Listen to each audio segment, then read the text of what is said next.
All right, we've got Tanner. Tanner is a young buck out here at 1024. He's also a part-time student. He was actually in class when we gave him a shout and asked him if he'd swing by the lodge and tell us a little bit about himself. So we'll dive into that. Here we go.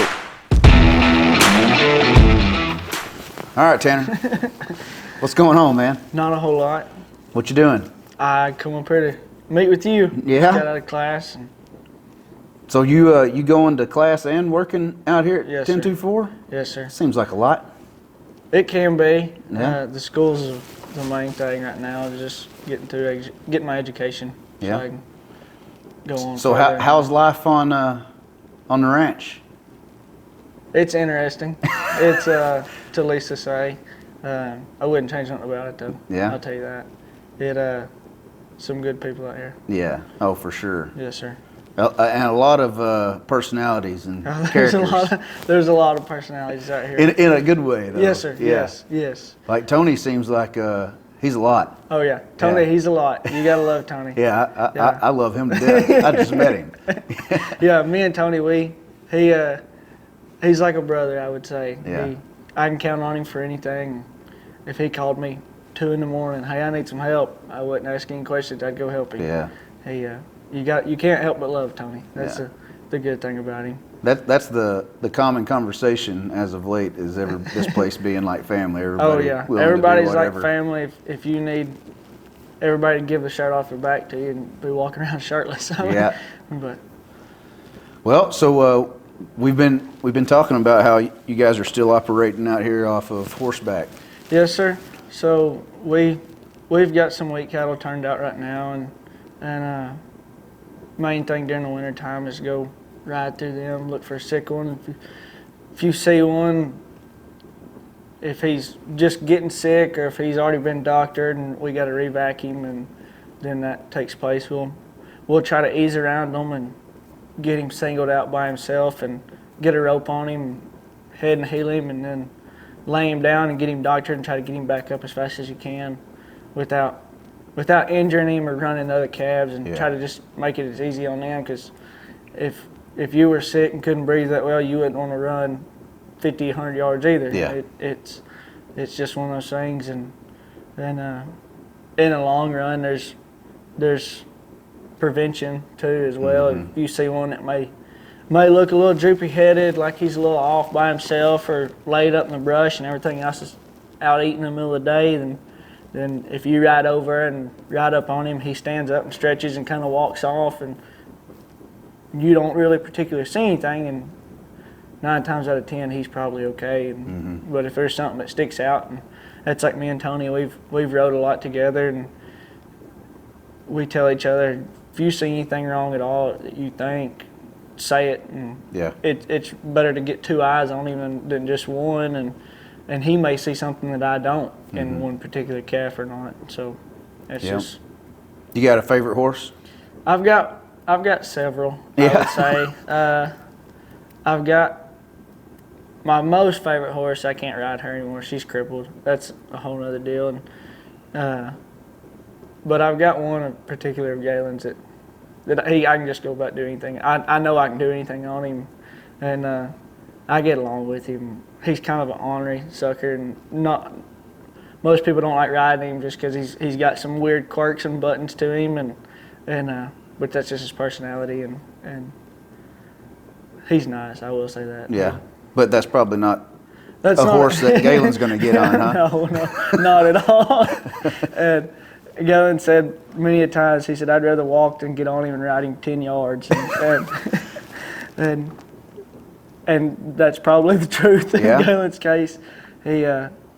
One day I got out of school and showed up, and I was kind of like I am today in my tennis shoes and my school clothes, and I get there and that horse had failed with Galen that morning, and whenever he first got on him, he went to bucking, and he just kind of fell over with Galen, hurt his hip pretty bad, and he is on crutches, and I'll give anybody heck. I mean, before the end of this, I'll probably be giving you heck about something. And I said, you let that little horse get you down. He didn't find that as funny as I did. He said, "You get on him and ride him." I got on him and rode him around. Horse didn't do nothing at all with me. And Galen said, "I ain't riding that sucker no more." And he showed him a couple more times, and every time he's gotten on him, he's tried to buck with him or act up. I mean, and it's not Galen's fault. It's nothing he's done. Galen can ride one just as good as the next guy can. And I think it's just that horse has got something out for him. Don't particularly like him. I don't know why. And I think they can sense things. Yeah. Or they can sense. So maybe he's sensing you, and he likes you a little bit better. There's a lot of and days. He's okay there's with. a lot of days whenever I turn him out that he most definitely don't like me because I don't cut him any slack. And like I rode him yesterday, and I've laid him off, and he ain't been rode in probably a month, and I've been riding nothing but some 2- and 3-year-olds, and because Galen's got a bunch of young horses coming up in the world, and they need to go and have a job, and I've got a couple in that wad in our string, I guess is what you'd call them, and so I got to ride him yesterday, and he just was ornery the whole time, and I didn't cut him any slack at all, but Well, that's good. yeah, You got a discipline, yeah, you know. Yes, sir.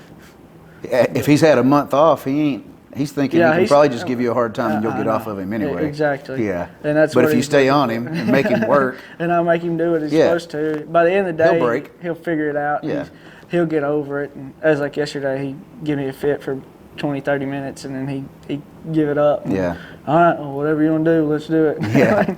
But well, have you always been from this area? no, sir. My family's from Commerce. My dad's side of the family is. I was born and raised in Paris and grew up in Novice, Texas. It's population like 300, if that.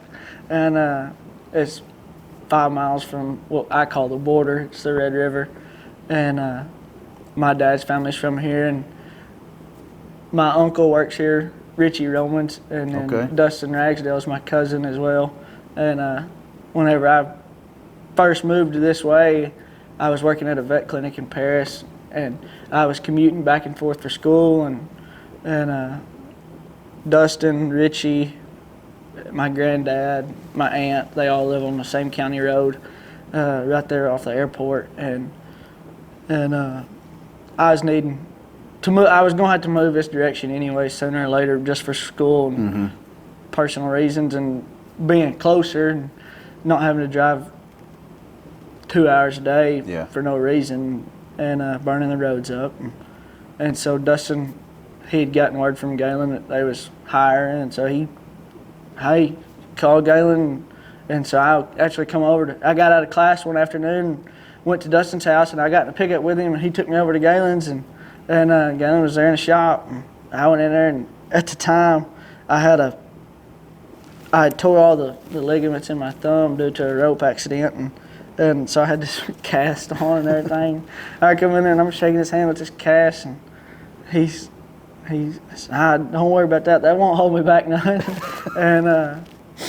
and so Galen's like, yeah, if you want the job, it's yours. And he said, just let me know when you can start. And so I told my previous boss that I was moving and everything, and they were happy but upset at the same time. They didn't want to see me go, but they were happy that I was going on to bigger and better things, and that's been about 3 years now. Whenever I moved over, it was about 3 years ago, and moved over here and started dating Galen's daughter. Yeah, we've been together for going on 3 years in June. So sounds like trouble. Well, most people would say that, but I wouldn't change that about it. It's been smooth sailing. So and just some great people. Well, and you had known Galen prior. Yes, sir. I knew Galen growing up. Through the horses and stuff, right? Through the horse, I knew his father-in-law, Connor John, and he lives just a mile, not even a mile from my granddad and the rest of my dad's family. And my dad had rode some horses for Connor growing up. My dad knew Galen, and so it was all mutual. And I didn't know him personally, but I knew who he was and knew of him. And so whenever I moved over here, it was just another person that I already knew. And that's what makes the world go around. Yes, relationships. Sir. Yes, sir. Yep. That's one thing that the ranch has got is they're real big on getting to know each other. I mean, and you'd call anybody and they'd come help you do anything you needed. Yeah. Everybody has said that. Yes, Like, I mean, you yes. guys are a family. Yes. Like, And I mean, it's one thing to say that, like, hey, we work together, we're a family, and it's different to like for everyone to be like, oh, I would have dropped everything to do whatever I got to do. And that's like if somebody gets in a bind and like for instance, I was on a colt probably a year ago, and I got squished up against a fence by some cows that just turned back on me, and I was kind of in a bad spot, and it's knee-deep mud on a horse, and my horse can't move, and she's freaking out, and I'm grabbing the fence, and I'm squished, and everybody just dropped what they was doing and they all grabbed me and pulled me over the top rail of the fence, and it messed my ankle up pretty bad, and didn't break nothing, but it twisted it it bent my ankle, but it felt like it twisted it around backwards. twice, but yeah, they'll just drop whatever's going on, and nobody really thinks of what could happen to me whenever you're in a bind, but they all jump in there. And they're there to help, and it's with anything. It's no matter if we're picking up something heavy, and you may not be able to pick up, you may have a crooked back or something. Everybody will still grab a hold of it and not say nothing, and just roll on. And now I've noticed you guys operate as a team. Like, you move into a problem that needs fixing, it gets fixed.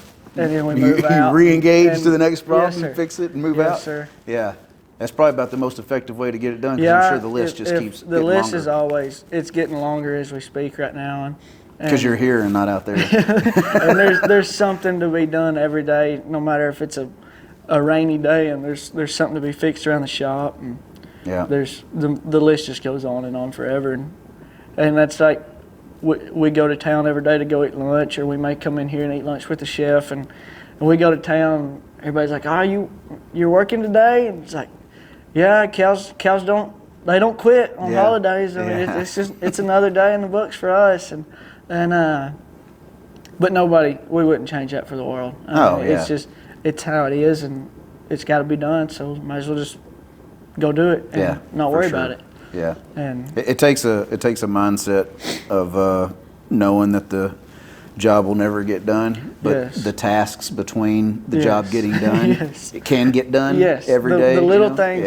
If you got to do all celebrate the little things. The big things will disappear. Yes, for sure. And then every once in a while there will be a big thing. And that big thing jumps to the top. It's a big uh-oh. Yeah. Well, what are you studying in school? I'm going to school for ag business right now. Okay. I'm planning on sticking around for a little while at least, until a new door opens up. If one does, and if one don't, I'll be here as long as they're operating. Yeah. And I hope I will be. Yeah. And as fast as we're growing and expanding, I don't think we're going anywhere for a long time. Is the cool thing about this life is there's always room for expansion, and you can expand in anything, and that's like our meat deal. Like me and Josie, we just got back Sunday from Fort Worth, and I don't really trust those Uber drivers and stuff like that. We had one guy, and he got on the topic of meats and cooking. I said, "Hey man," I give him my website, and I said, "Here's our 1024 Ranches website." I said, "There's any kind of cut of meat on there you want," and he's like, "Really? And beef jerky?" I said, "Yeah, there's all kinds of stuff on there." Whenever I said beef jerky, that really caught his attention, and he was wanting some phone numbers and stuff, and I didn't give him anybody's phone number just because that's... You never know. Yeah, that's personal stuff. And well, it's all on the website. He can get it. Anything on that website, anything you need is on that website, sir. I said, you call that number on there, and they'll get you hooked up. Yeah. He said, "Well, do I have to pick it?" I said, "Man, we'll ship it." I said, "I'm pretty sure they can ship just about anything, and I believe we can." Oh yeah, it's happening. Yes. Yeah. Yes. But just some downright people, and I mean, you can't not like everybody. Yeah. Especially Larry and Colette. They're the sweetest people on earth, and that redhead is what Larry calls her. You don't want to make her mad. Yeah. And I don't know of anybody that has. There's probably been some people that's kind of gotten under her skin, but I haven't ever seen her real mad. Yeah. And I wouldn't want to see that either. Yeah. I don't think it would ever happen. I mean, if they're such level-headed people that even if something sent them over that line, they would just back out from the situation until things calm down, and then maybe come talk to somebody. They would. reassess it in a different way. And no, they're wonderful people, and it's nice to see that they're involved with y'all too, because they go out and feed in the mornings. That's a lot of things. Is people are like, well, what is, like, I have professors at the college that I've made friends with, and they're like, well, what's Larry? And they've met Larry and Colette in town at breakfast and just at local restaurants and stuff like that, and they've seen them and introduced herself, and they're like, what's Larry doing today? And they're all shocked whenever you're, he's out feeding cattle right now. Is what he's probably doing, and they're working. He don't just stay at the house. Like, to be honest, I don't think Larry could. No, he can't. And he enjoys this just as much as we do, and he loves to see everything going on, and he loves to see them cattle with their head down eating. And I don't think a lot of people knew that he was in the cattle business before all of this. I don't think many people do. Yeah. And so it's like he's kind of getting back to his roots and enjoying it and having fun, but still growing it like a business anyway. There's still a profit to be made. Yes. And it's not just. And it's not like you got just Joe Blow that's helping put this stuff together. Larry and Colette know marketing, they know business, they know how to get all this done. That's the fun thing I like to see stuff, is like we just got that. Like Tony right now, he's headed to take an excavator to a new piece of property they just bought. Yep. And I was like, all right, Tony, well, be careful. I said, go over and dig a pond or something. And that's probably what they're doing. I have no clue. But, I mean, and we've got a billboard on that place. And I just saw it for the first time the other day. And I was like, man, this place is pretty nice. And, I mean, it's big. Yeah, and did you notice the red barn? Immediately, right? Yes. Because if it's 1024, you're going to know it's 1024 when you drive by. And that's like a bunch of my buddies, they're like, well, there's a red barn up here in Paris. Do y'all own that too? Like, no, we don't own that. But it makes people think, right? Because even out here, every road and county road that you turn down, if there's a fence line on it, the pipe posts are red. Just to let you know. It's everywhere. Yeah. And it may be as little as an old lean-to barn that's fallen apart. It's been repainted, and it's had some modifications done to it somehow, and it's gonna be red. Yeah. and that's neat, seeing that kind of stuff. And there's no telling how many fence posts are on this place. I'd like to know, but the fence goes on forever. Yes, and, it does. It's kind of like the expansion part of it. I mean, it's into the beyond, and there's no telling what we're liable to do next year. Yeah. And that's the one thing I do enjoy about being here and working alongside with everybody else, is you never know what tomorrow holds. What's your favorite thing to do out here? Not mess stuff up. I know that. I don't like doing that. It may seem like we do, but we really don't like messing stuff up. It'd probably be working cows or baling hay. Yeah. You like baling hay? A lot of people don't. I do. No. I mean, it's. I'd rather bale hay at night. I will say that. Because it's cooler? It's cooler. Yeah. It is that. Yeah. Because there's nothing like being in 110-degree heat underneath a baler unclogging that thing. And then just itching all day. All day. And that's like. I don't know how you think that's fun. Well, the clogging up part is not. No. Or breaking a roller or something, ripping the hydraulic lines and stuff out of the back. Never done that, but I've seen it done, and none of that's fun. But being in a tractor and just driving along, and there's like, whenever we go on road trips, all my buddies are like, hey, we'll drive, and I'm like, oh man, like, it's nothing. We're always behind the wheel, so what's another one? And that's like we bale mostly all of our own hay. I say all of our own. We do bale all of our own hay, and it's everything from hauling. I do not like hauling hay. That is one thing I do not like doing. I'd rather bale hay than haul hay. Yeah. But my two favorite things are probably cutting hay, baling hay, or working cows. Working cows is first, not in that order. Yeah. First it'd be on horseback. On horseback. It don't matter if we're just riding the fence lines. Yeah. On horseback, then cutting hay and baling hay. Did you ever think you'd get paid to ride a horse? I knew sooner or later I would. Growing up, I always wanted to work on a ranch somewhere, and as a little kid, it was always, I want to go out west and work on those big operations out there. just where you get on and you ride all day long. Mm-hmm. You may not see another person for the rest of the day, and then coming here, it's the same thing, but it's you still get to be around great people, Yeah. and that's the upside to it. Yeah. Is getting to work alongside with some really good hands around here, and it's always interesting. Yeah, And y'all have built a culture here with the Cowboys, and it's known. yes, You know, yes. which is something to be proud of in Yes, itself too. it is. To be a part of the 10-2-4. Yes, and I wouldn't change nothing about it. Like I've said previously, I mean, they're amazing people. Yeah. And that's like I was at school today, and one of my professors, I had my a jacket on it said 10-4 on it, and he was kind of like, "How do you know them?" I was like, "I work for them." Yeah.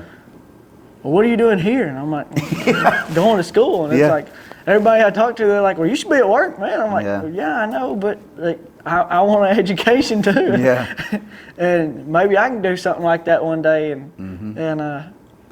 it's funny, just people seeing it. And it's awesome that you have the opportunity to do both. Yes. To be able to work out here Yes, and yes. go to school. And that's I did take a small break from school last semester, and which I mean we would get to work full time during the summers and stuff like that, and then going like it's hard to go back to class, and Yeah. because it's like, man, I'm missing a day of work, and Yeah. and it's not the pay or anything like that. It's the fact of not getting to be here that Yeah. day, And the it's- camaraderie that you guys have. and just being around everybody else and cutting up, and like we'll be in class and I'll be walking from one class to the other, and I'll call somebody and just jack with them, be like, "Hey, you're messing up over there."